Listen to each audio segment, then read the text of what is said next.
तो सबसे पहले हम पॉलिनोमियल्स की डेफिनेशन जानते हैं। तो जैसा कि ये वर्ड आपको दिख रहा है पॉलिनोमियल, ये दो वर्ड से मिलकर बना हुआ है, पॉली और नोमियल। पॉली का मतलब होता है मैनी और नोमियल का मतलब होता है टर्म्स। तो ऐसी मैथमेटिकल या एल्जेब्रिक एक्सप्रेशन जिसमें मैनी टर्म्स हों वो पॉलिनोमियल कहलाती है। बेसिकली आपके सिलेबस में जो पॉलिनोमियल है वो सिंगल वेरिएबल में पढ़ना है। So a polynomial in single variable x is an algebraic expression of the form, कौन सा स्टैंडर्ड फॉर्म है, a n x power n plus a n minus one x power n minus one and so on up to a one x plus a zero.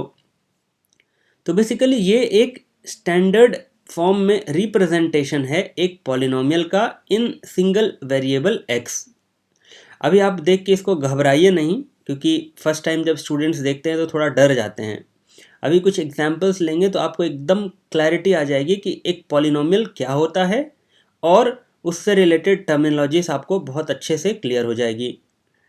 तो यहाँ पर कुछ important चीज़ें जो है हमें जाननी चाहिए, जैसे कि n is a positive integer. तो ये जो x के जितने भी पावर होंगे पॉलिनोमियल में अलग अलग टर्म्स होगी। देखिए पहली टर्म, दूसरी टर्म, तीसरी टर्म एंड लाइकवाइज बहुत सारी टर्म्स हैं और हर एक टर्म सेपरेट किया गया है एक ऑपरेटर से, जो कि यहाँ पे एडिशन आपको दिख रहा है। एडिशन, सब्ट्रैक्शन, ये सब ऑपरेटर्स होते हैं जो कि एक टर्म को दूसरी टर्म से सेपरेट करते हैं। तो पहली टर्म है ये, दूसरी टर्म है ये। तो सारे टर्म्स में n इज़ पॉजिटिव इंटीजर। तो n की वैल्यू ऐसा नहीं कि -3 हो जाए, -7 हो जाए। तो पहले तो n इज़ पॉजिटिव, फिर सेकंड है n इज़ इंटीजर। इंटीजर का मतलब ये है कि n is never in fractions, जैसे कि 1/2 दे दे, 7/3 दे दे। सो ऐसा नहीं हो सकता। अगर ऐसा कहीं किसी एल्जेब्रिक एक्सप्रेशन में दिया है तो वो पॉलिनोमियल नहीं कहलाएगा, वो केवल एल्जेब्रिक एक्सप्रेशन ही रह जाएगा।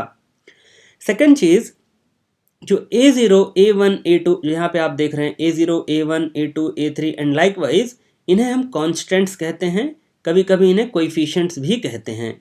तो देखिए x पावर n का कोएफिशिएंट क्या है, an।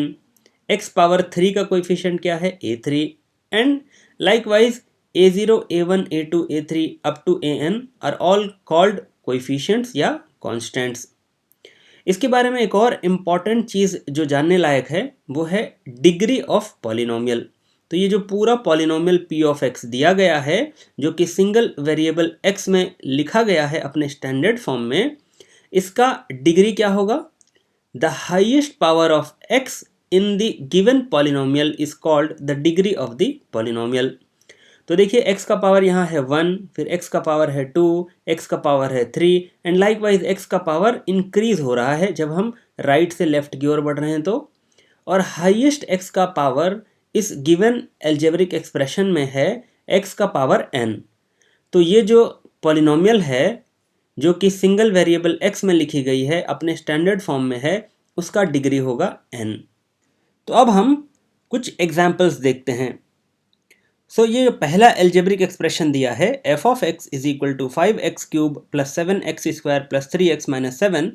हमें बताना है कि ये एल्जेब्रिक एक्सप्रेशन पॉलिनोमियल है कि नहीं। तो बेसिकली इसको आइडेंटिफाई करने के लिए आपको सिर्फ देखना है कि x के जो पावर है वो कभी भी नेगेटिव नहीं होना चाहिए और फ्रैक्शन में नहीं होना चाहिए। तो देखिए x का पावर है 3, फिर 2, फिर 1, तो ना तो नेगेटिव है और ना ही फ्रैक्शन में है, इसीलिए ये एक पॉलिनोमियल होगा।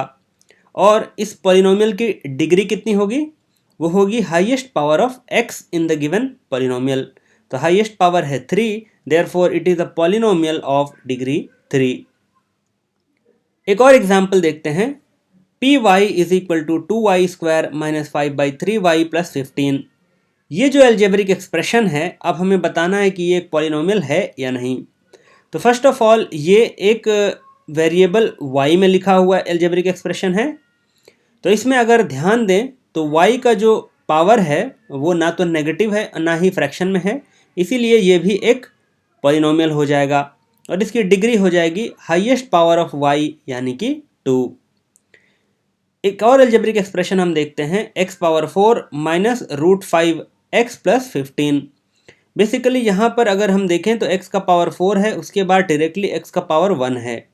तो बेसिकली इसको ऐसे भी लिख सकते हैं कि x पावर 4 और जो x पावर 3, x पावर 2 जो मिसिंग है उसको भी लिख दें, लेकिन उसके साथ कोएफिशिएंट 0 मल्टीप्लाई कर दें। तो बेसिकली प्लस 0x³ का मतलब होता है ये 0, प्लस 0x² का मतलब होता है 0, minus square root of 5x plus 15। तो ये तो जस्ट मैंने आपको शो किया है कि इसको स्टैंडर्ड फॉर्म में रिप्रेजेंट किया जा सकता है। अब यहाँ पर x का जो पावर है, या फिर कह लीजिए कि जो हाईएस्ट पावर है वो है 4, इसीलिए ये इसकी डिग्री हो जाएगी 4। यहाँ पे पावर्स फ्रैक्शन में नहीं थे, इसीलिए ये पॉलिनोमियल था, और इसका हाईएस्ट पावर है 4, इसीलिए इसकी डिग्री हो जाएगी 4। एक और एग्जांपल देखते हैं।